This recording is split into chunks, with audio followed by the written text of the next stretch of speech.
that actually happened to me in my haunted house that I grew up in as a child. But the story is way too long, and I was told it shouldn't go over 12 minutes, and that would take about a half an hour to tell. So It was about. I It was in thought I would do. Kirkwood. Pardon me? In Kirkwood.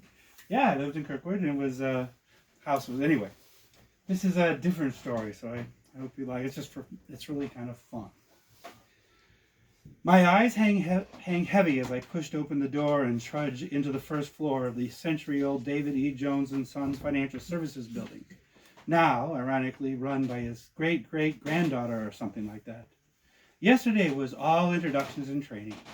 Today's my first real day, so I stand up straight as possible, show my badge to the man in the blue uniform, and stare down the long red and blue carpeted hallway that stretches out before me.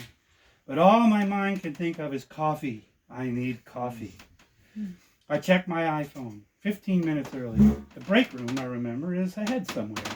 As I walk down the long gray-walled corridor, I glance at the pictures of the many men who've been managing partners here, starting with David E. Jones himself.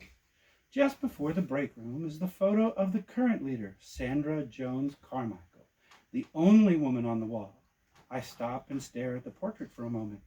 My new boss is every bit as stern as any of the men, and honestly, it is a bit difficult for me to tell that she is in fact a woman at all. I shrug, walk the last few steps, and turn the handle beneath the sign notifying me that this is in fact the break room. As I push the door, it opens into a basic square and very sterile room with four Formica tables set neatly in two columns.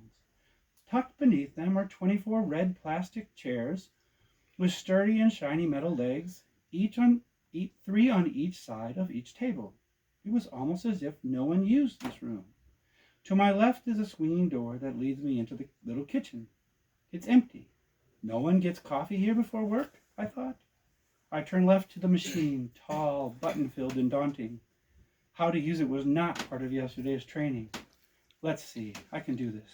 It seemed to be staring at me, mocking me. I took a deep breath. Coffee. I pressed the button. Beep. Specialty. Beep. Let's try mocha. Beep. Large cup. Beep. Definitely strong. Beep. Beep. Okay, coffee. Good morning, says the pretty brown-haired woman with the dark-rimmed glasses I'd met briefly yesterday, but I couldn't remember where or when, as they'd rushed us through so much yesterday. She's new too, right? I thought. Hello. I'm fine, thank you. Did she ask me how I am? I recover. So how are you this fine rainy morning? Beep, beep, blares the microwave as she pushes buttons. Radiant smile. I'm fine. Love the rain, don't you? She's looking at me with those beautiful eyes, and I'm staring, mesmerized, like a total geek. I hate rainy days, but she's so cute. Nice jeans, soft light green sweater, business heels, soft brown hair curling around her angelic face. So today, I love rain, I say.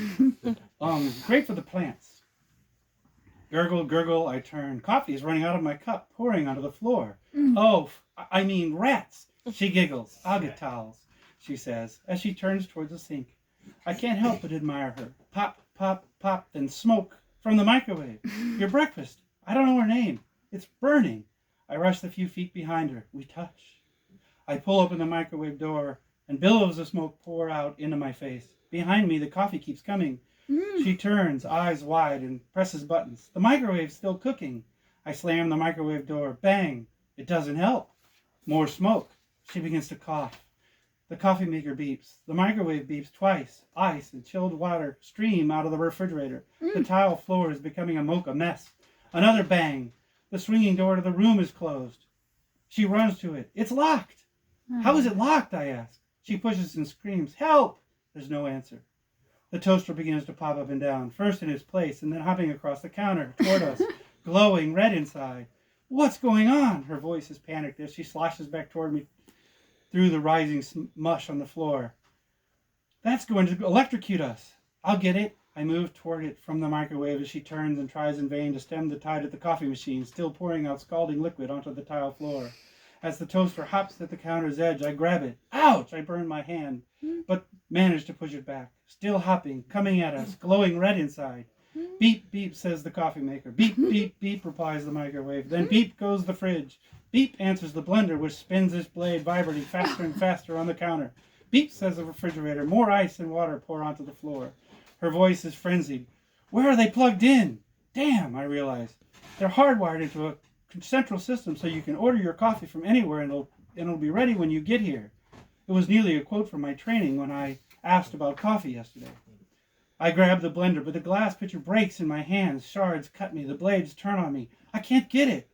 The machines are all beeping in different tones and in unique patterns. The dishwasher turns on with a beep and his door falls open. Hot mist fills the room. The tea maker spews hot water. The cappuccino machine grinds beans from the nearly endless supply in the bin behind the wall, spitting the powder into the air.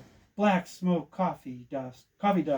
Hot mist, clinging to our skins, invading our noses, eyes, and ears. It becomes difficult to breathe. We've got to get out of here, the woman screams. But as she turns toward the closed door, the refrigerator and freezer doors fly open. Frigid air races across the floor. The mixed liquids turn to brown, slimy slush. I grab the island for balance. She slips. I grab her arm, guide her up, and pull her to me. The slush is freezing solid. Our shoes are embedded. The mist in the air and on our now soaked skin and clothes frosts up. Water streaming, freezing, thickening. We're trapped, she screams. The tears on her cheeks glisten hard as she gazes at me with pleading eyes. She's shaking. We are not dying at the hands or wires of these damn machines. I'm feeling powerful in front of the damsel in my arms. I have absolutely no idea what I'm going to do. Crash, rattle, rattle. Oh, she points. The blender has fallen off the counter onto the icy surface, blade whirring at top speed, ragged glass sliding toward us. The toaster is hopping to the edge, threatening to follow the blender, sending deadly electricity into the liquid around our feet. Oh, God. Ice at our ankles, freezing. More coffee and water. I lift her out of her shoes. The ice cackles beneath her, and the water freezes in the holes of her feet as her feet has just left. She's crying. Now what? I yank at my own shoes. Ow, darn it, I'm frozen in. I set her down on the island, well above the ice. I grab and yank my right foot up. Crackle, crunch, pop. Cold and bleeding, but free. Free of my shoe and sock, both frozen to the ground. I can't put it down. It'll freeze to the ice. I lift my right buttock onto the island. She grabs me around my chest. Okay, on 3, she says. 1, 2, 3. She pulls. I yank. Dang it. Crack. Ouch, that's my foot. Pull, she whispers. Blender blades and jagged glass come closing in, inches away. You have to, she says.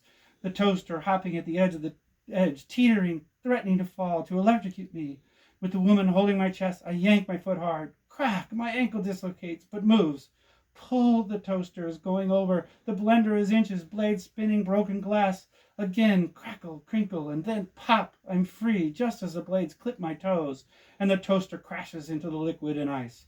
Ow! I scream as I fall back onto the island, bleeding from my hand, ankle, and toes.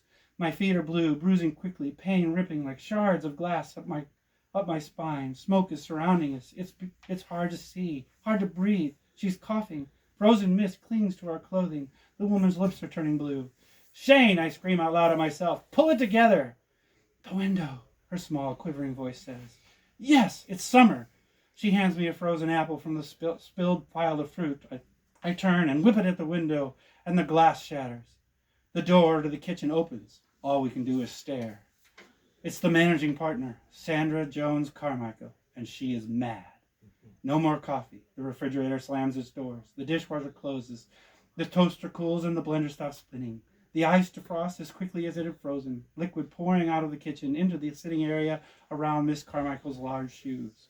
Get off my island! Why do you new people keep doing this? Enough with this making out on my kitchen. I don't know what sort of kinky stuff you were up to, but you will clean this mess up and right now. Don't close the door, I yell. We slide off the island, holding each other, limping as fast as possible, sloshing through the kitchen, shoeless, bleeding, hearts pounding out and down the hall. Freedom. We haven't been within 10 feet of that place since, mostly because we were both fired. I found out her name is Rachel. Our injuries were minor. We both found new jobs with safer break rooms. And we've been a couple now for several months. So I guess it wasn't all that bad.